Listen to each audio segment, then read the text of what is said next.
folks, I'm Woody. Welcome back to the shed.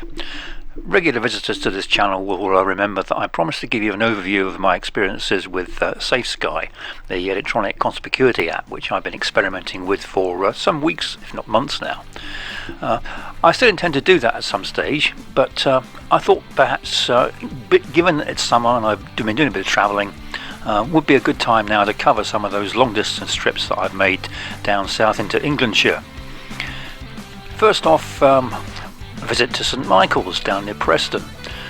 Billed as a major fly-in and Wings and Wheels weekend, it wasn't actually particularly well attended on the evening that I arrived, which was a Friday. Pleasant enough evening though. The bar was open.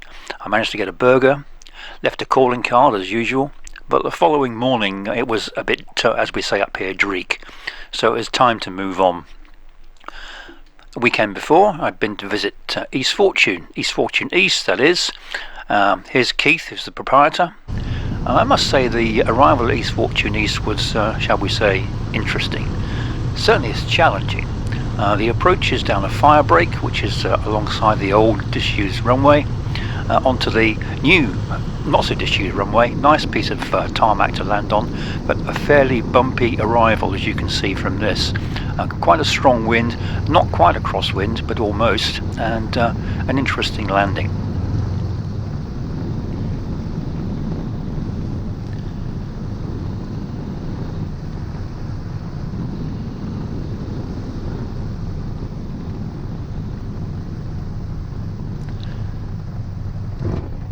As many of you know, the Minisport doesn't like tarmac at the best of times, let alone with a bumpy, gusty wind.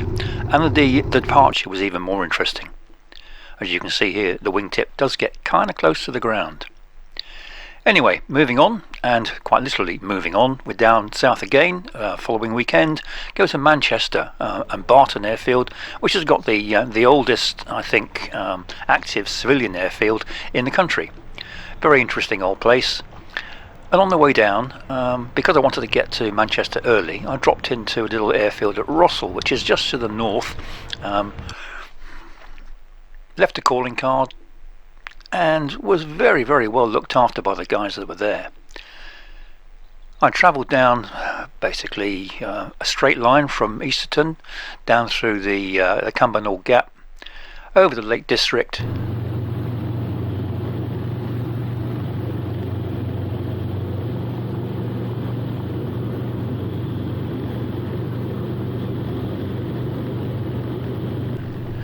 over Morecambe Bay, very picturesque in the late afternoon sunshine.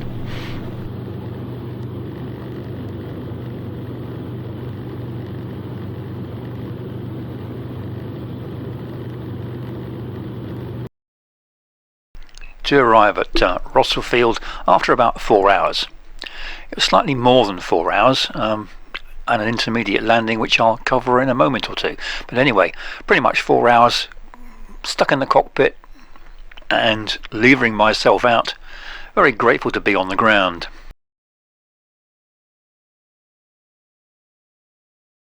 The guys at the field welcomed me, looked after me very well.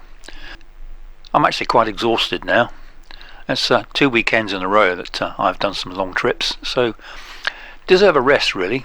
In fact, you might say I'm pretty fatigued, which might explain something which happened earlier, and I'll cover that in a minute.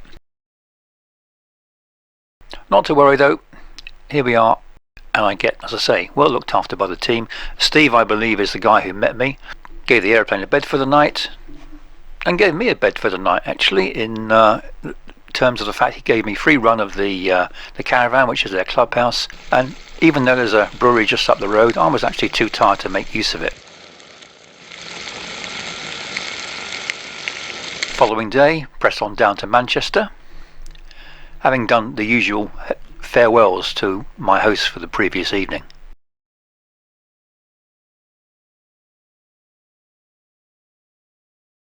It's very nice to be able to fly from a level, smooth piece of grass. Easterton's a lovely strip, but it is challenging from the point of view of the fact that the ground isn't flat, which means that you can quite often finish up being bounced around at a time when you really don't want to be.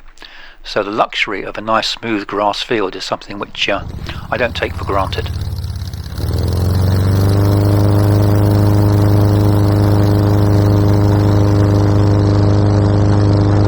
As usual, I fitted with a battery of cameras to record everything that's going on. Sometimes that's useful, sometimes it's boring. But what you can see here though is the fact that the field doesn't really stand out that well. In fact, it merges in with all the other fields around it, which might be giving you a bit of a clue as to what comes next.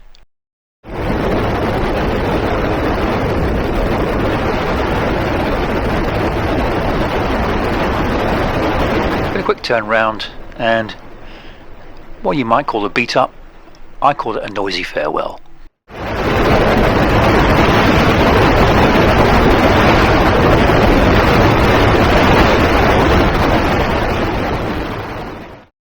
Quick waggle of the wings and off we go to Manchester.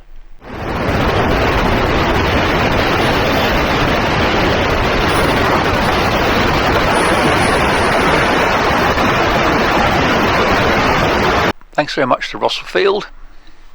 Details here if you fancy booking yourself a slot. And now my confession. You're never too old to learn, and you're never too old to make mistakes. Here's my arrival at Russell on the Friday afternoon. If you blow up the Safe Sky plot, this is what you see. And this was what I was doing at the time. I'm searching for Russell. I know from reading the plate that there is another airfield very close by, just to the west in fact. But what I've looked at here doesn't seem to tie in with the picture that I've got in my head. It doesn't tie in with the plate either, but I convinced myself, having gone round several times, that this must be the place. It's an obvious runway, it's got buildings which don't look they're in the right place, but you know, maybe it's just a misprint. Anyway, I convinced myself that this is where I want to be, and I land on another very, very smooth piece of grass. As I'm taxiing in though, things don't seem to be quite right.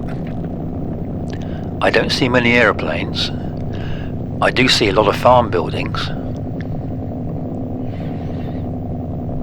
Nobody's answering me on the radio.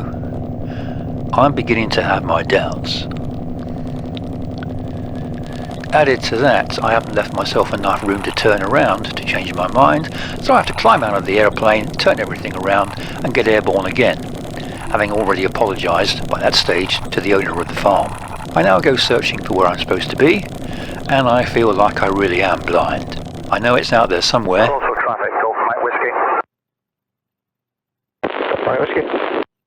Mike Whiskey, I'm having some trouble finding you. Can you tell me where you are relative to the field strip, just probably to the southwest of you? We're just at your 1 o'clock. Just on your nose now, pretty much directly beneath. Roger.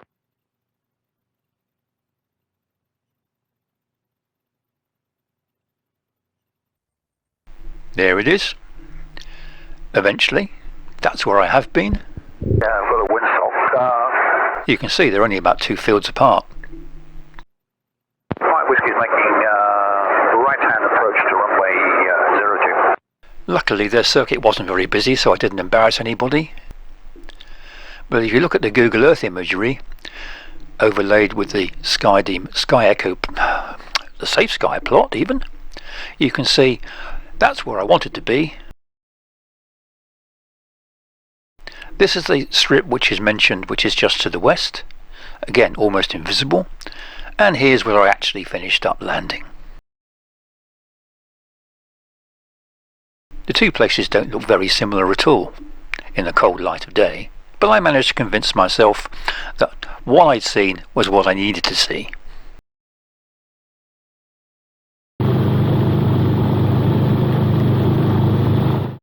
And the following morning, en route to Manchester. Map reading my way as usual, plenty on the ground to reference by. This is called the Black Country, by the way, and if you look at these images it's hard to understand why. Basically, Midlands of England, industrial area, but you really wouldn't know that to look at it from here.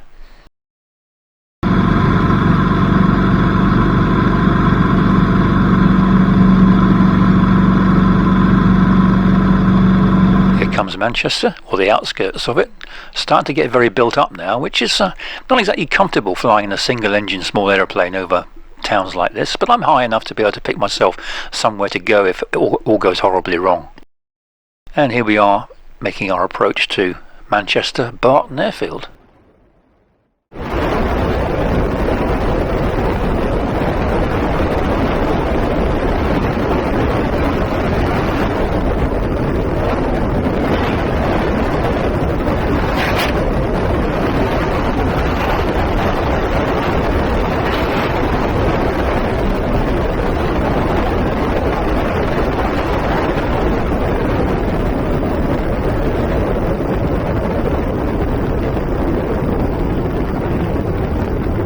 And again, very smooth piece of grass to land on, and lots of it too.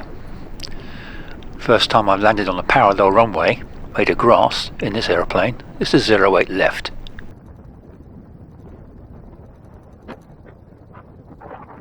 Taxiing in, looked after by a bunch of marshals who actually for a change seem to know what they're doing.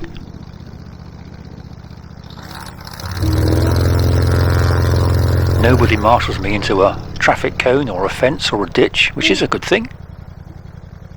And I'm one of the first arrivals, and a glorious day it is too.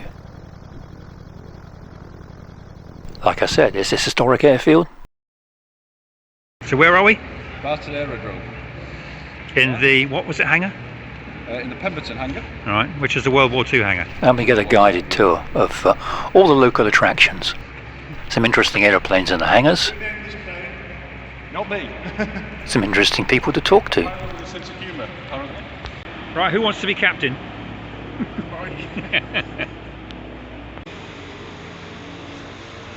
And lots of ongoing engineering to go and sniff at.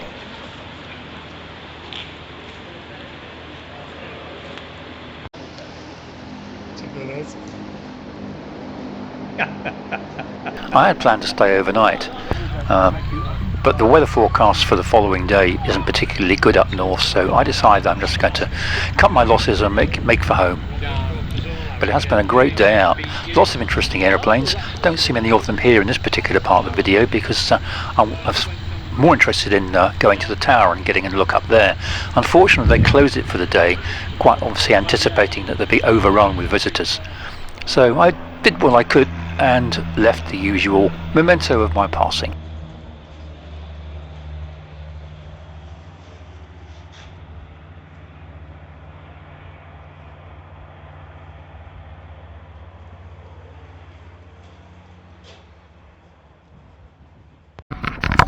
Getting the cameras and everything set up for the departure.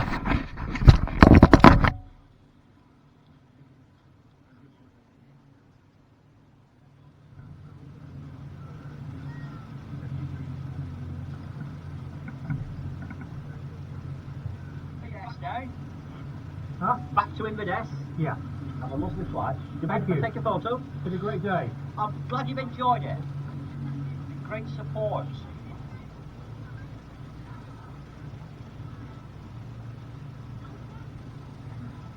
Superb. Have a great flight.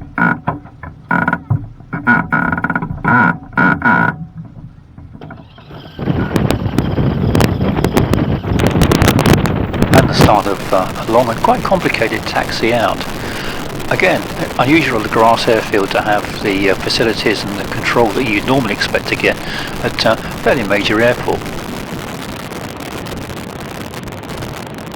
Lots of control points, lots of reporting points, even taxiing around the airfield. And lots of aeroplanes moving at the same time, which again is quite unusual. Helicopters on the left hand side, heavies on the right, lots of small aeroplanes in the middle.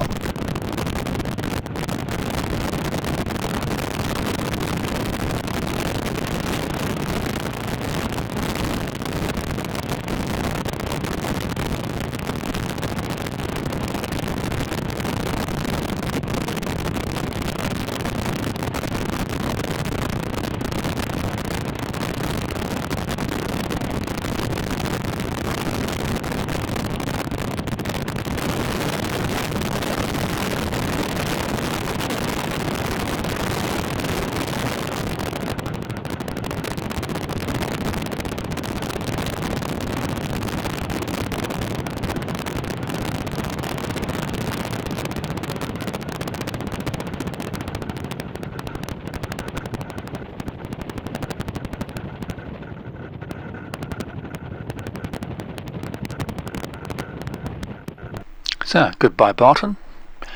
Thanks for the hospitality. A great day out. Travelling north, practicing the map reading. Quite a bumpy day. I'm going up now through Northumberland and getting a bit bored. I try and experiment. I'm trying to fiddle around, move around in the cockpit, get more comfortable. Now notice that as I raise my knees, the aircraft trim changes. Not fore and aft as you'd expect, but in yaw. Watch the skid ball. As I raise my knees, the aircraft develops quite a skid.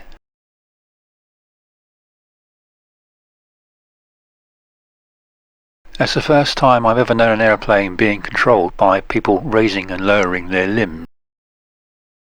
I'm not touching anything else here, just raising and lowering my knees. Bizarre. Who can explain that then? Here's another regular feature. Here's some more engineering. This is the oil temperature sensor that I had to remove because it wasn't working, and you can see that the reason it wasn't working is it had fallen apart. It fell apart because the white insulator on the blade connection had melted. Melted because it was being attacked basically by a loose downpipe. The reason the exhaust downpipe was loose is because the muffler bracket had broken again. So more repairs to the muffler bracket. Not an ideal design because obviously the engine mounting bobbins, the rubbers, hold everything to the back of the engine, and as things vibrate everything starts to wear. So the studs on the back of the engine, where they go into the bobbins, had also worn and needed to be replaced. So it was off with the engine. I'm getting quite good at that now.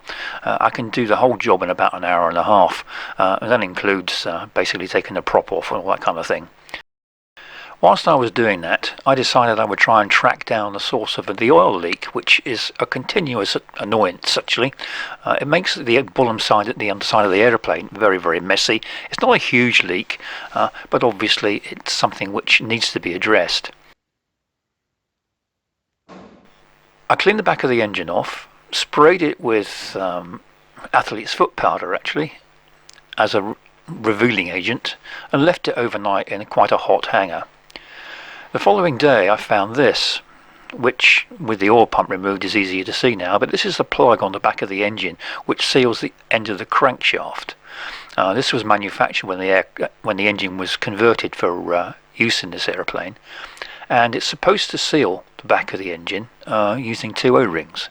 Quite clearly it isn't sealing anymore, and oil is leaking out.